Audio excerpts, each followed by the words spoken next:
Okay, well, I'm on a gimbal right now, and it's because I picked up a new vehicle here. I guess I didn't really pick it up. It got dropped off. Sort of sight unseen. I saw one picture of something that I really, really liked about it, and I bought it. And that's this ZJ. Now, it's a red ZJ, it's the Laredo, so it's got a 4.0. They also came in a 5.2 and a 5.9. How much did I pay for this? I'll tell you right away before we even look at it. I paid $2 grand for it. Now that's actually too much money. There it is. Now from here, I mean, you'll probably see a spot of rust here, and you'll see this issue right here. From here, it actually looks pretty good, but it's not totally great. Now, this rust spot is pretty bad, and coincidentally he says that this window does not go down, so this whole situation might be a big problem. We'll have to figure that out. The next rust spot is here, right? This always rusts out. If you know anything about these cars, behind this front wheel always rusts out, and it looks like it's rusted. I've already looked in here, and it's rusted out to somewhere right around in here, and then it's solid after that. And you can see right here, it's bubbling up there, and there's a couple of rust spots here. Now this side is really good, so no issues on this side, no issues with the rocker, and everything is good here. There's some sort of mark right here, but this looks like something that can be buffed out. In fact, I'm just wiping it off right as oh gee, look at that. All right, so that can be buffed out, no problem. So this side is really, really good. Lift gate, we got rust on this bottom, and it looks like we got rust here. This is what I know as of this moment. This is what I've seen. I've heard, he told me about it. I saw some crappy pictures, and he said there's rust on the back door. I said, okay, you know, not a big deal. But he told me some good things about it. Now, and I'll tell you the two good things he told me that didn't decide it for me, but it was nice. He just put brand new tires on it, all terrains, which is nice. Not anything crazy, just, I don't know what this are. What are these called? Dextero, never heard of it. Doesn't really matter. They're all-terrain tires. They probably cost them, I don't know, probably cost them at least $500 to get these put on, front and back. And there's new brakes all the way around. That's probably $1,000 right there, because I can't do the tires myself. The thing that really convinced me to pick this up is the interior. Now, specifically, obviously, the seats. Look at that. I mean, that is, we got one rip right there. But other than that, they're freaking amazing.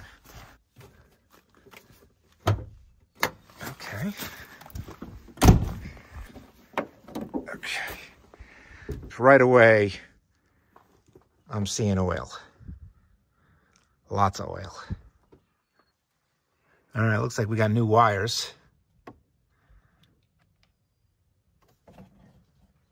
Oh yeah, jeez, a little of that oil. Now that is, yeah, there's a classic leak that happens right here. And so we'll have to deal with that. There's an O-ring in that oil filter that goes out, and it's a real pain to change. That's like the only pain. Yeah, all right, yeah, look at all this oil. This is probably, this definitely looks like a valve cover gasket that needs to be changed. Easy. All right, well, that's where we're at. Maybe we get this thing started, and I haven't started it yet, but he did drive it over because I drove him back. So we know it runs. All right, this is a super cold start. It's been sitting here for days, and it's been cold overnight, down into the 40s for sure. Actually, down into the 30s last night. So if we don't hear any ticking, you know, I'll eat my hat.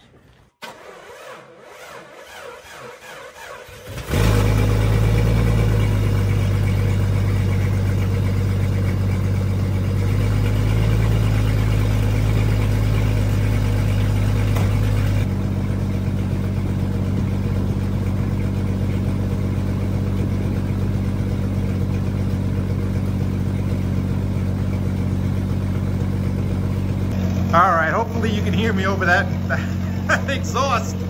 So we definitely got a leak there, but we'll have to figure out. Oh, but it does look like exhaust is coming out. Okay, that's interesting. It looks like there is a leak, but who knows how bad it is.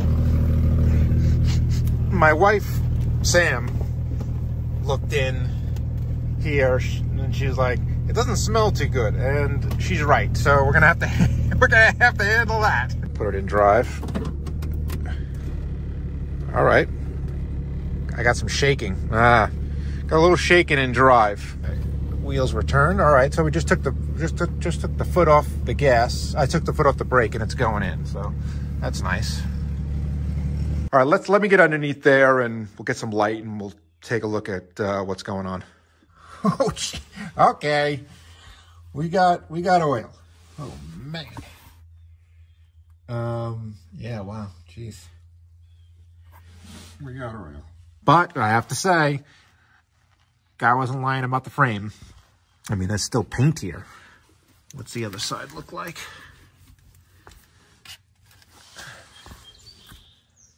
Yeah.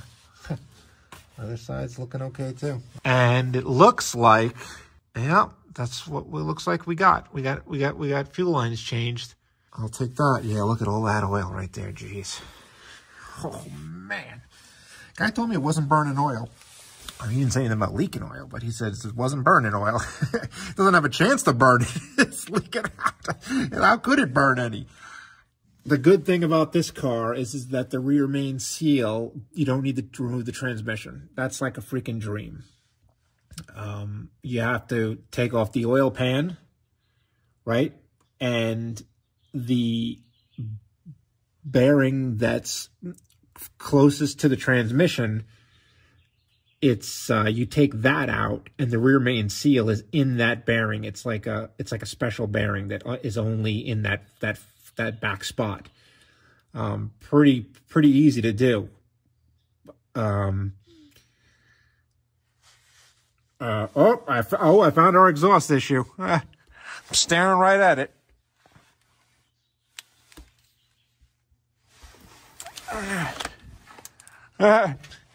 There's our issue. It probably goes further. I guess it's all in that tape.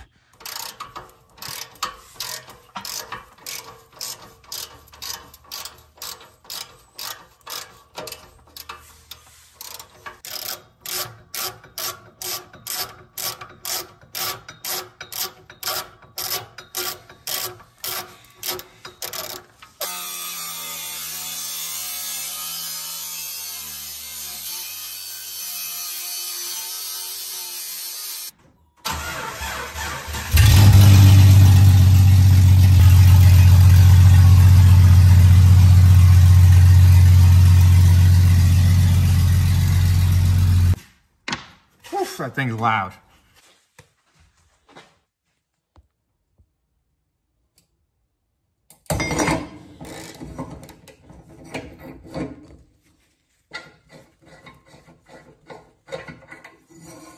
I don't really know exactly how we're going to hook up this new pipe that comes in, but no matter what, sorry if I sound muffled, I got a face mask on. No matter what, I got to get this nonsense out of here.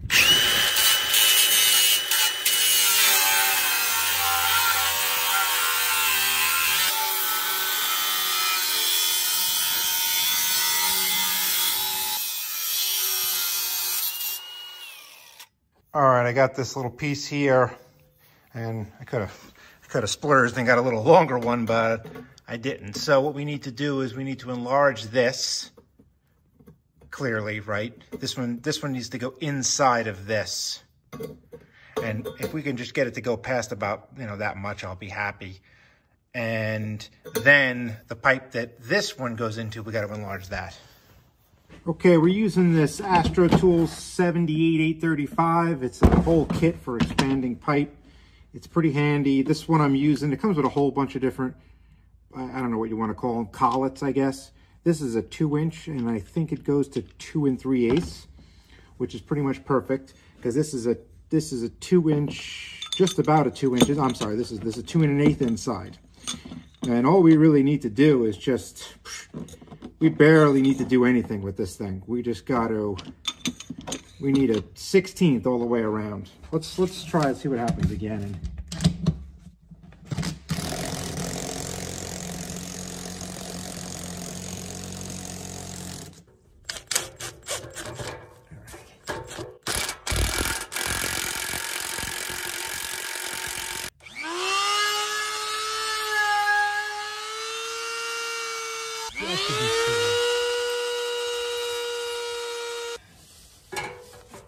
Should go in. Yep, that's it. That's all it took. Okay, so this is good. Oh, don't get stuck on me. So this we can just kind of pound in as far as it goes. We'll put a clamp on this. We know the other side fits just barely as well. We'll pound that one on, and we should be good here. Oh, I'm stuck. Oh, I'm stuck. I'm stuck. That thing really works. Thing is pretty sweet. Let's see what this idiot did here and how tight he made it. Oh yeah, it's on there. I mean, I should have been able to just crack it, but I guess. Oh yeah. Love this guy. Okay, there we go.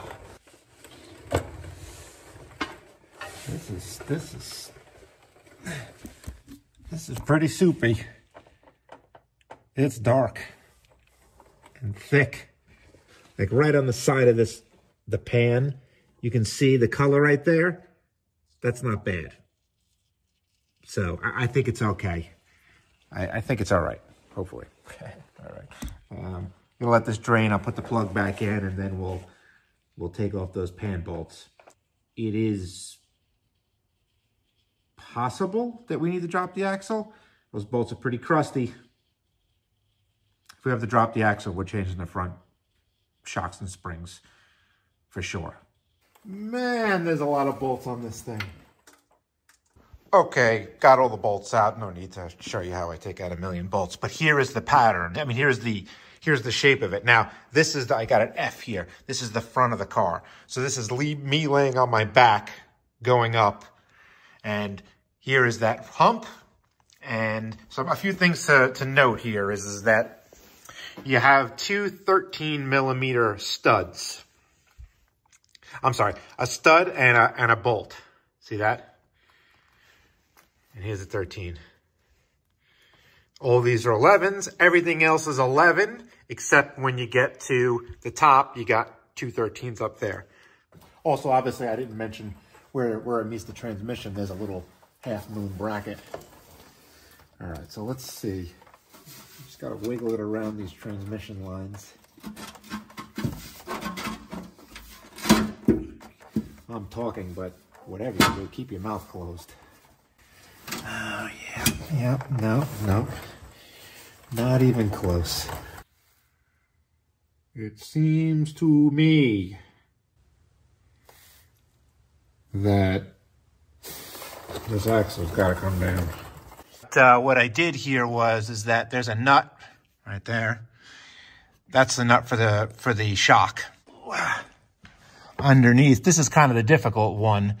Underneath this brake booster right there. Now I used a short, combination wrench right there, ratcheting wrench. If you have one of those short ones, you're all right. Cut down a garbage one if you want. And then I just disconnected this right there. One nut there and one nut on the other side. They were rusted pretty good. I backed it out, put it in, back it out, put it in, back it out, put it in, soaked it in some PB Blaster, and the tires are on the ground now. Pan is out. I want to talk about this quickly because I think that there's a lot of confusion out there on how to take out this pan. And here is, and the problem is, this is the issue, is that none of these cars are stock heights. Okay, this one is a stock. This is a totally stock 95 Cherokee, Grand Cherokee with a 4.0 in it. This is completely stock. So here's what I did to take this thing out. And it all can be done from this side of the car, okay? First thing is that there's a plastic shroud here that you do not need to take out. I was thinking about pulling this is another thing. A lot of people talk about taking the pan and bringing it towards the front of the car, taking it out that way. You can do that. There's a way to do it. There's a way to do that. It requires taking off the oil pickup, which you see is still in. And I actually think some people say take out the starter. The starter is in over there. Now, I clearly do not have the exhaust in. I don't know if that would make a difference. I'm not completely certain about that part. The exhaust is not in because I'm replacing the exhaust. I sent the pan this way, and the way I did it is that I disconnected this castle nut that was on here, and I took off the sway bar link. I disconnected it here, and the same thing on the other side, right? This one here, and I disconnected the shock. You can see that there's no shock here. I unscrewed it from the shock mount under the hood, and the same thing over there. And I actually disconnected this, and I don't think I needed to. That was a mistake on my end. So this castle nut did not need to come off. So 1, 2, 3, 4, 5 bolts, and the axle lowered, and I pushed the pan out that way. That's how I did it. I feel like this is a pretty easy way to go about it. And, I don't know. So everybody has their own opinion. Is that some people would rather take out the starter and the oil pickup and maybe some other things.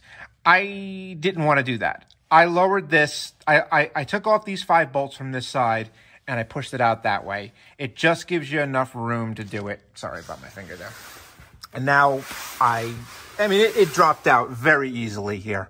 And you can see all the oil. Oh my God, it's just crazy here. But that's how I did it. And I would suggest that do your research, but if you have a stock car, be very, very choosy about the videos that you follow, because some people just take this, unbolt it, and just slip it right out because they got like a 6-inch lift. If you don't have a 6-inch lift, you're going to be dropping stuff. You're going to be taking stuff out. That's what I did. And this thing is out now. And I don't think that I need to, I'm going to put this back in without taking off that pickup. And what's cool is that when this thing is out, you can very easily get to that O-ring right there for the oil filter. It's a very, very, very simple job. You could get a breaker bar in there without a doubt very easily and crack that thing open, especially when it's covered in oil. Obviously, I'm going to do the rear main seal as well. So we're doing everything. So let's get this pan. Let me get this pan out of here. Something I noticed on this pan here is that no oil level sensor. Look at that. It's plugged up. All right, I got that oil or the oil filter housing. It's in there. I'm just letting it soak in some degreaser. And this O-ring did not come out with it. It was stuck in there, and I pulled it out with a pick. And this thing is rock solid. I haven't squeezed it yet, but I wanted to do it on camera because I didn't want you to miss this. But this is absolutely the original one for sure. That's it. Just broke, just like that. That's how easy it broke. It was just it just broke in half now. So this thing is junk. Clearly, look at that. So. This needed to be done for sure. Look at that. We are taking transmission bolts out now. I want to make sure I'm clear about something is that when you have a possible stripping issue on anything aluminum, like this is an aluminum transmission, like the thing you're screwing into, if you think you've stripped something, when you pull it out, you're going to see the aluminum on the threads. That's how you know what's good. So I took these 2 out right here. And I wanted to look at the threads, and they're fine. Let me show you. So how it strips is that you bring it in too tight, and once it gets to the tight part, when it can't go any further, what it ends up doing is pulling the threads out of the block or whatever. This happens to be the transmission. It'll start from back here, and it'll just pull these threads just all the way through, and they'll just yank them right off. And you'll see them in here. Little tiny bits of aluminum. These are good. Rainin transmission fluid. Under the bed. Under the bed storage. Super cheap. Works perfectly.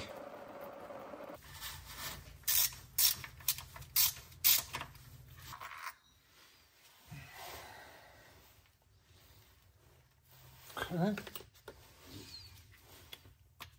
Jesus. Well, I was right to put that thing there.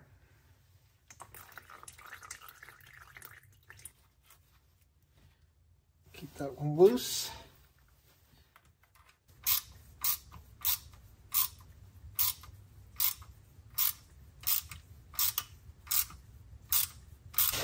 And then let's clean this off. Make sure it's nice and clean. I don't see anything strange. I do see some weird stuff in here. Let's get this RTV out of there.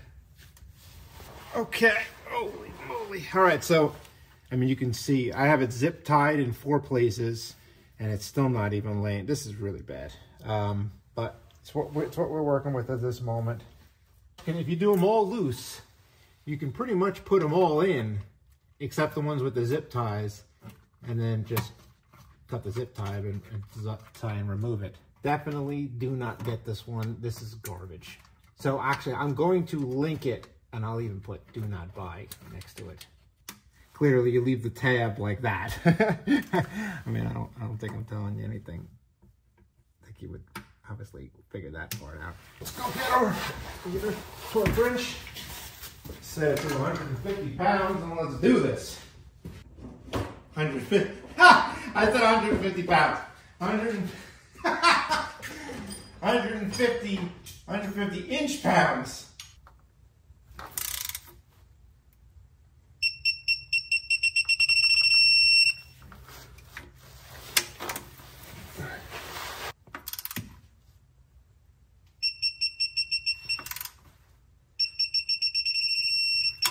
Well, I mean, I don't know. I mean, I don't see why I'm going to have a problem. They're all torqued. There's a new gasket in there. It is a crap gasket, that is for sure. All right, we got this oil housing O-ring in, and we'll put that. One thing I noticed here, look at this, as I was just messing around with this. Watch this. Do you think that's working? Now, I'm going to give you a tip on putting this thing on because it's very difficult to hold it, like hold this thing and then put something in here to turn, you know, the 60 in here to turn. Very difficult. So what you do is this. This is the best way to do it. This part where you screw in the oil filter, point that down and make a full turn by hand, just turning the whole housing over until it hits this engine mount right over here, right? That will hold it on. Then you put your 60 in, you do 2.5 turns of this bolt, then rotate it back to where the position is and then tighten it up. Because if you could see this part, there's a pin that goes into here. If you tighten this up too much while it's this way, you'll never be able to turn it around. I don't know if there's a torque setting on this thing. I just cranked it up pretty darn tight from here with an open-ended wrench. So I didn't put a breaker bar on it, but I did give it a real good tug. We'll get this thing out here.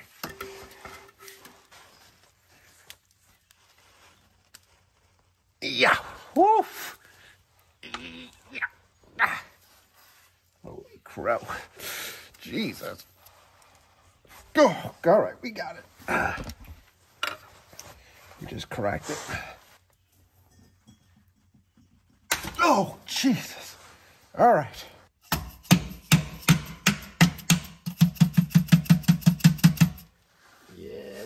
Okay. Now, we don't want to drop this thing. That is for sure. That would be not good.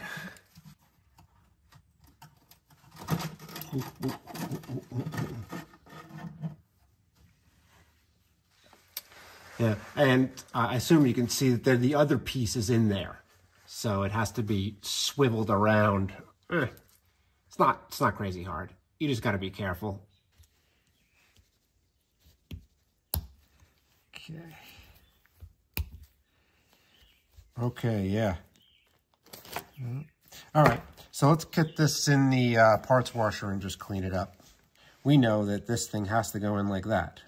There's no other way for it to go because it's got the little ears on it.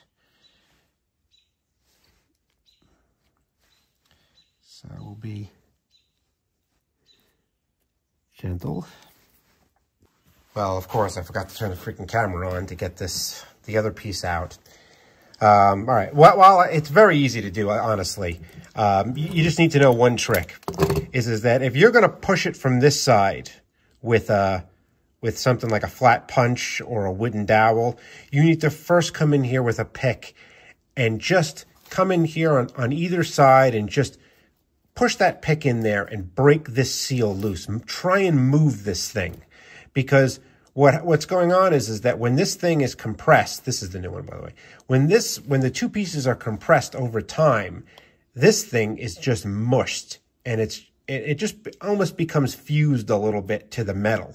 So you have to break that seal, and once you do, you could just tap this thing and it'll move. So make sure you be careful and move this thing around, you know, with a pick. A straight pick would be nice. And then hit this side. I just used a flat punch. It's pretty simple. This is the punch I used, just flat.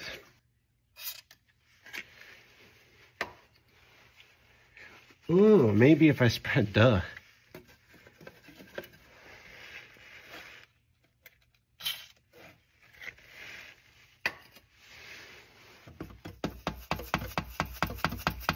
Oh, it's going in fine.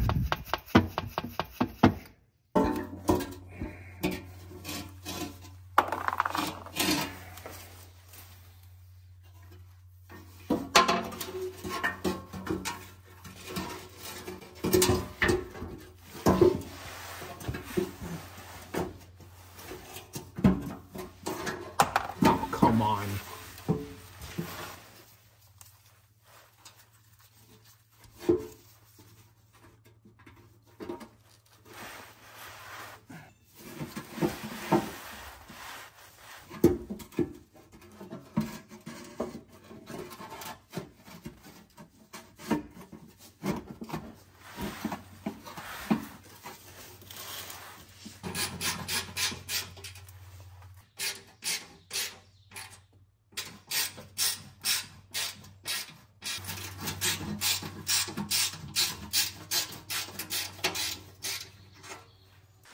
You know, a ratcheting screwdriver really kind of works well here. I wasn't sure about using this, but it really actually is good.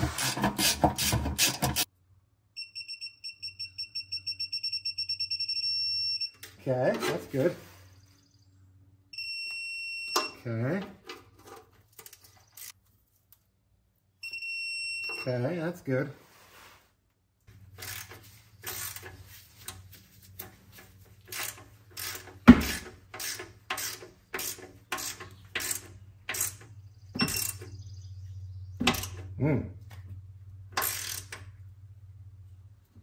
Huh. This one don't want to torque.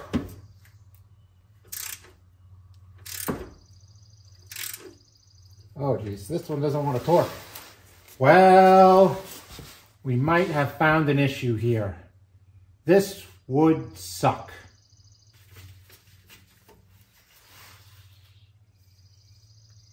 Yep, we got threads coming out. That's it.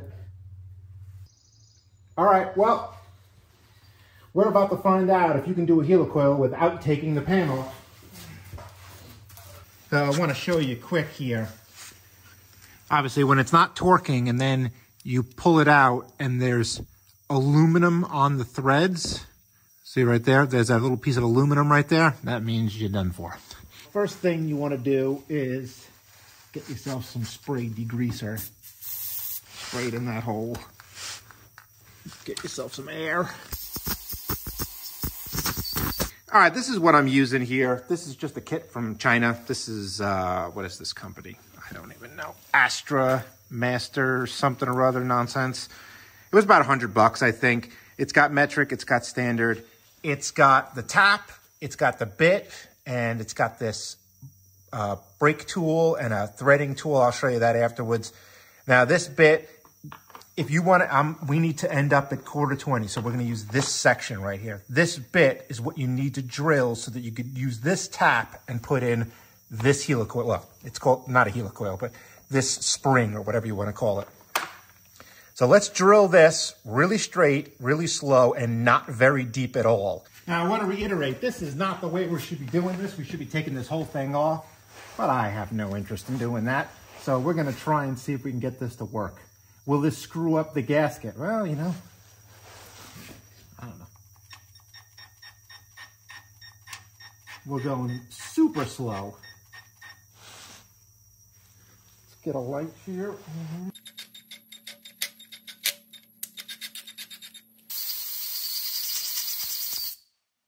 You might have to get a little bit of a hammer. Tap this in a bit. Tap it. Okay.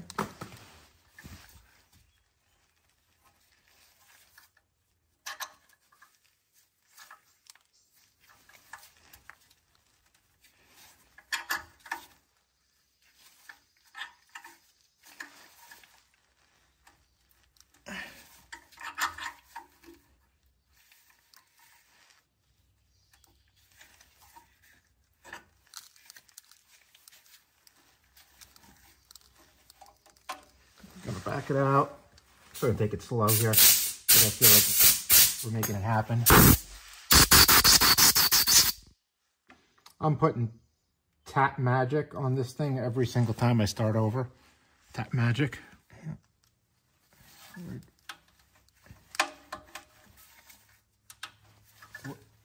We're in pretty good here.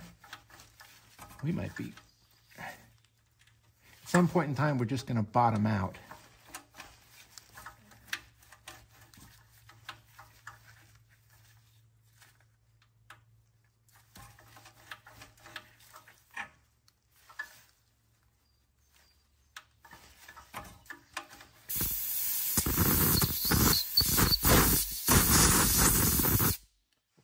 Let's get our coil. This one has a little piece right there that you can, you put this little tool on it. See this?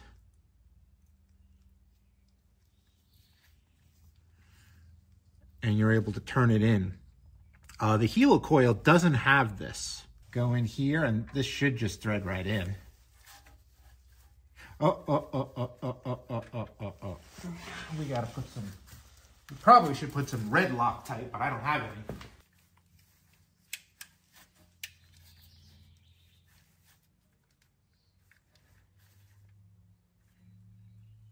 Now, ideally, you want it to be, you know, right at the edge. So you're supposed to break that little end piece off. And I guess it broke off. And it got stuck in the threads. Aaron Pick hopefully does this. Takes this thing out of here. Or else something just fell off and hit me in the head. Oh, we're clear. Sweet. Hit it with the air a bunch more times here. And then we'll try and put this bolt in and torque it. This works. This is unbelievable that I was able to do this without taking off the... I mean, I don't see why it wouldn't torque. We got threads. 5, 6, 6.5, 7.5. We got 8. We got a torque. Beautiful. How about that? This little China set. I'll link it in the description. All right, let's clean up. You know what? Before I do that, let's put the oil filter on because I know what'll happen. You know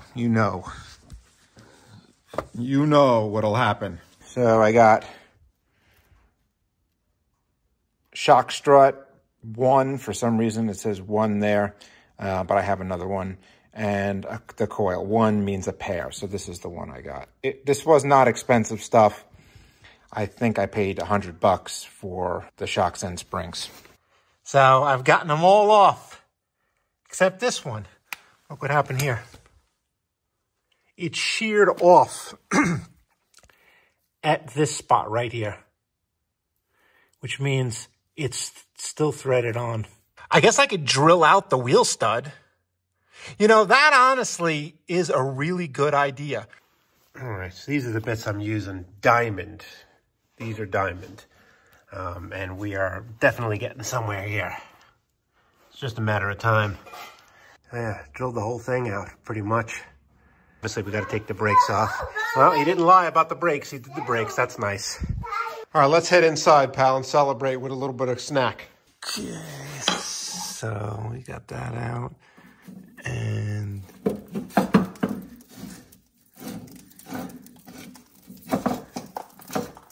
yeah, just need to, oops. There we go. Oh my God.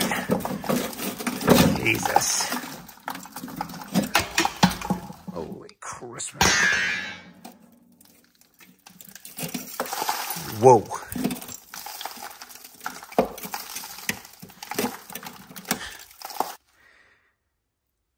Yikes.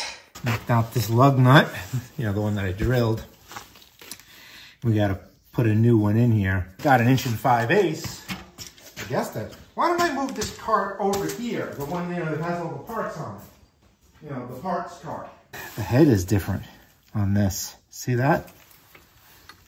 Shouldn't matter, but the head is definitely different.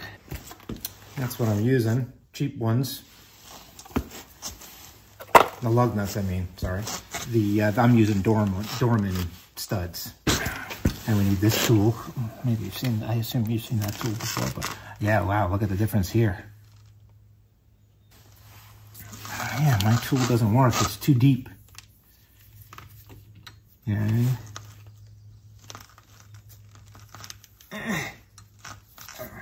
It's just not, doesn't want to catch. Harbor Freight sells what, the Pittsburgh, and they sell this one. They might sell another one, but they don't sell an Icon one, I don't think. They don't make an Icon locking plier. Locking plier is a very difficult tool to make good. But they sell these, and I guess they're a little bit better than Pittsburgh. Let's find out.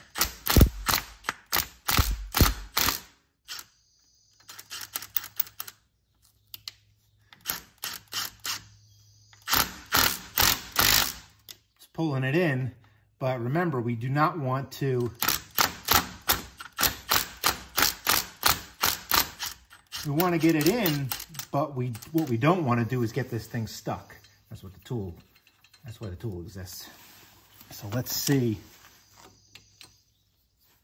I just pulled it in a little bit. All right, we got it. So now, wow, that worked. So now let's do that. This is not the most powerful one I have, but it's the second most. It's 450, this one. We're about a 16th short, but that'll be all right. Do not use this lug nut after you use it to tighten this thing up. This is garbage now. You really put the freaking beans to this thing when you try and pull that in. Not worth it. All right, I got a new tool here to hook up to this jack. It's really kind of an interesting tool. This is Harbor Freight. It's there. I got a membership discount on this. I do the membership thing. It's like $30 for the year. I think this thing is, I don't know, I think it's $70 normal, and I got it for $50. And it's supposed to hook up to a Daytona with like a pin or something, but I had a bolt with a flag nut and put it through. So it works for me on this Husky, which is great. And this should allow me to pick up the axle evenly. That's what I'm thinking. So I'm going to set you up here. And these things, see that? That's pretty sweet, right? This avoids having to use 2 jacks when lowering or raising an axle, right? If you remember my Ram video, I had to use 2 jacks to get it down evenly. This one I kind of just dropped because I didn't care too much. But now bringing this thing up, bringing it up straight is really important to lining everything up. Because remember, we got to bring this up to, oh my God, that's got to go up to there. The sway bar links have to line up. That one's got to line up. I mean, there's a lot of stuff that's got to happen here, and it's got to happen pretty straight.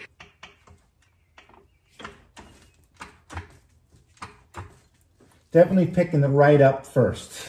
So we're going to lower it, and we'll spin this. How cool is that? And then we tighten it again, and we'll lift it up again. Definitely picking it up more straight. Look at how that thing just spins. So simple.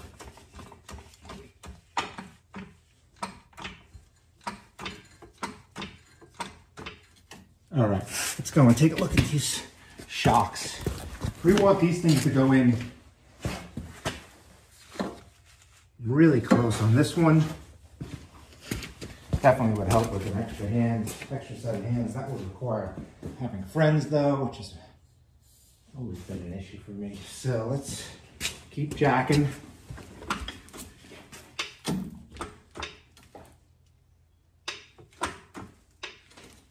And we're obviously compressing the springs too, so that's something you gotta remember. Oh, yep. All right. Okay, so the shocks are bolted in. Okay, sway bar installed.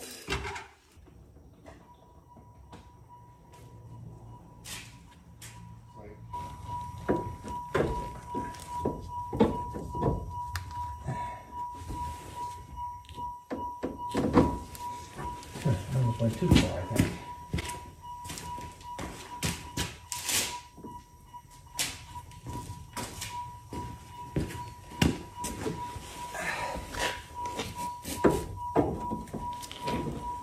Yeah, there we go. All right, so there it is. Let's get back.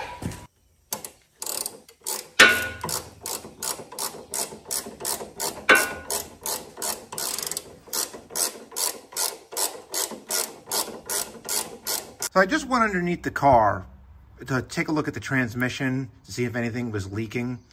And I happened to notice that this was sticking out. Like you can move the washer a little bit. Now, let me go underneath there and show you. There's something else going on here. I guess I didn't notice it when I was torquing these. But this bolt, this does not go all the way in.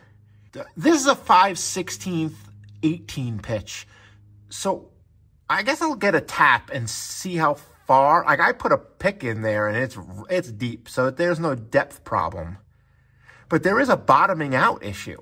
I really don't know what the deal is, but we're gonna put a tap through there and see if we can lengthen this hole. Give me a chance to use this baby, which I never get to use. Hello, how about that? 3/8, 3/8, 5/16, 24, 5/16. Damn, this is one badass set. Holy crap. This thing's got freaking everything. And I mean, this should go in very easily. Shouldn't have an issue here. Because what we're doing is chasing the threads until a certain point when it's gonna get a little bit all right.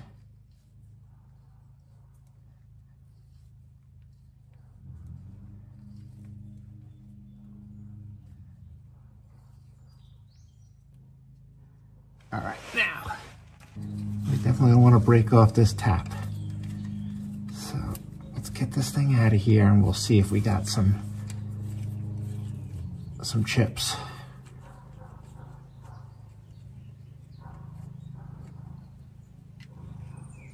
Oh, we got chips. We better get some here. There's a lot of chips here, actually. Okay.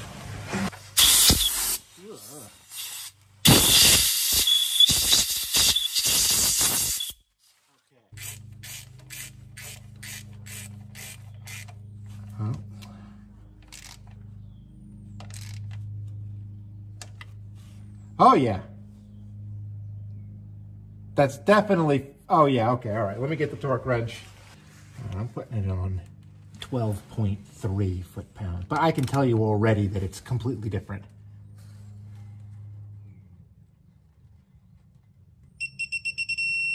Yeah, that's completely different.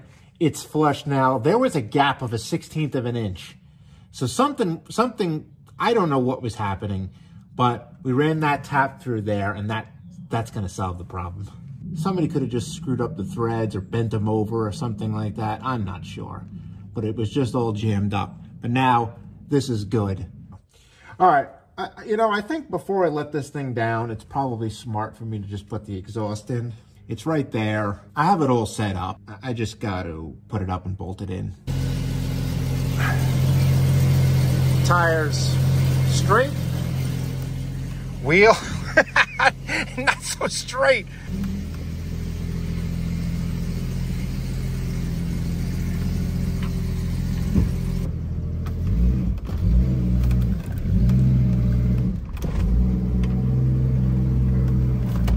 Isn't exactly quiet, this thing. Now we're just going up my street here. I have insurance on the car, clearly.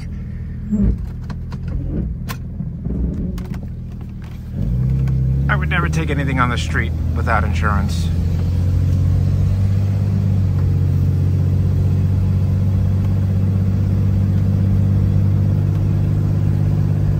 Well,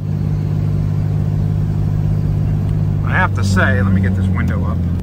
And it's tough to drive when it's out of alignment so bad. And it's actually going to steer better with an alignment.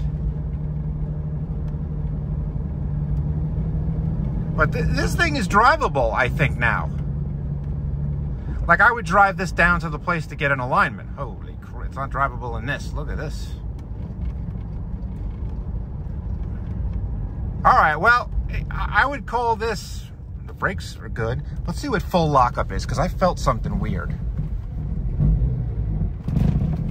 Yeah, something's weird on full lockup.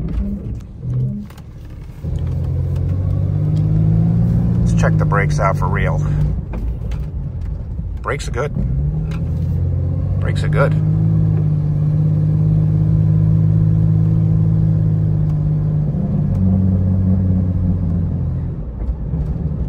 Definitely something going on somewhere on this side, on this passenger side. You know, this is junk, but it's actually like a drivable vehicle now, which is nice. This is a drivable vehicle. Thing's got daytime running lights. Well, hold on. Let's just watch this thing turn off here. 95 has daytime running lights. Yeah, okay, wow, geez, look at that, auto shut-off works. Okay, here's where we're at with this thing. The steering was just horrible, so I ended up just replacing, a lot of steering parts. It's a new steering linkage, new tie rod assembly, new dampener, or whatever you want to call it, that shock right there. And I got the new springs and the new shocks, obviously. And I did think about replacing these control arms, but, I got underneath there. I jacked everything up. I grabbed a hold of them. I really tried to move them around a lot. And nothing. They weren't moving. So I assume they're okay. This thing needs an alignment. Jesus, let me tell you, this thing's out of whack completely, but not a big deal. I didn't pay much for this steering stuff. I really kind of got the cheap stuff. Maybe I paid $225 for everything. That's the shock. The shock is actually a Rough Country, and the other stuff, who knows what in the world this stuff is. But like $225, I think, for everything. So what did I really spend? I guess at this point, I spent $225. Shocks and springs. I don't know, maybe $150. Really, not. I bought the cheapest stuff I could get. So I think we're probably at. And then the gaskets and the fluids and stuff, we're probably about $500, I would think. But yeah, that's where we're at. If I can get this thing along, oh no, I did actually spend about $600 because I bought this exhaust piece, which actually is really not working that well. I'm still got a little bit of a leak up here in the front where the downpipe meets the header or whatever. I think it's because of the donut is the wrong size. There's that donut gasket. But I'm not really worrying about it right now because that doesn't affect driving. It's going to affect an inspection, clearly, but we'll get to that when we get to it. That's October. All we're trying to do is get this thing on the road. Okay, well, we got it registered. You can see the plate. And it's actually on a job site, maybe 20 minutes from the house. Drives okay. It's, you know, it's a drivable vehicle. It's a little bit loud because of that exhaust leak. I think I'll probably have to replace everything to be smart. And it's not that expensive. You can get, you know, from the manifold back, $400. But I don't know if I'll install. It's really difficult to do stuff like that on your back when it's that long. But yeah, other than that, I think it needs a new battery, but other than that, it's all right. So I'm trying to keep this thing under an hour, so I'll probably have to cut some things short. But everything that I've done on this car is that all videos are available on YouTube. There's nothing new that I've done on this thing. I mean, people are fixing these cars like crazy because they're cheap and they're easy to fix, and they kind of last a really long time as long as you don't overheat them. So, all right, everyone. Well, we'll do some more stuff on this. There's a few more things that I want to do. So, all right, everyone. See ya.